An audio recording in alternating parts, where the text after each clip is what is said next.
તમે સાધુ કુળમાં જન્મ્યા ને માર્ગી કુળમાં જન્મ્યા ને એનું મને બહુ ગૌરવ હોય. ફાકો શબ્દ ન વાપરું, પણ એનો મને આનંદ બહુ હોય. અને અમે તો આપ જાણો છો કે અમે વૈષ્ણવ સાધુ છીએ સાહેબ, પણ હું હંમેશા બાવો જ કહું છું મારી જાતને, મારા સમાજને કહું. બાવો આપણને કોઈ કહે તો ખોટું ન પડે. ડાયા ડાયા માણસો અમને એમ કે મોરારી બાપુ તો માર્ગી ને 1000 વાર માર્ગી થઈ તો જુઓ. 1000 વાર, 1008 વાર માર્ગી, બંદો બંદો માર્ગી. એવું હોય ને, એવી હિંમત આવે તો પછી બંદોનું થઈ જાય બંદવ.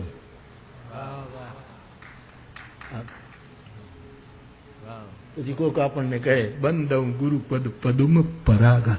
આ બંદામાંથી બંદવ થવું એના માટે જોઈએ આપણને આનંદ છે યાર. હમણાં તો મેં જ પછી ટેવ પાડી દીધી બધાને, માર્ગી ને બાવો ને બાવું ને બાવું. ઘણા માણસો આમ બે રીતે બોલે, આમ રાજી થાય ને પાછું મનમાં જે અંદર જે કાંઈક હોય ને પોપટિયું, એને હું પોપટિયું કહું. આખો લીલો પણ કાઠલો કાળો, કંઠ કાળો, અંદર કઈક બીજું આમાં કઈક કપ ભરાણો હોય.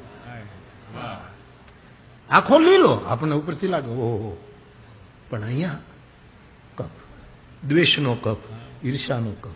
અને યુવાનો, હું પાછું ભૂલી ન જાઉં એટલા માટે વાલ્મીકી રામાયણમાંથી હું શીખ્યો છું કે કોઈ પણ ક્ષેત્રમાંથી તમારા વડીલો ન જાણી શક્યા હોય, કોઈકે કાંઈક કીધું હોય ને માની લીધું હોય અને નિર્દોષ ઉપર દોષારોપણ કરે, તે દિવસે ચૂપ રહેવું, એમાં આપણા કુળનો પરિચય હોય.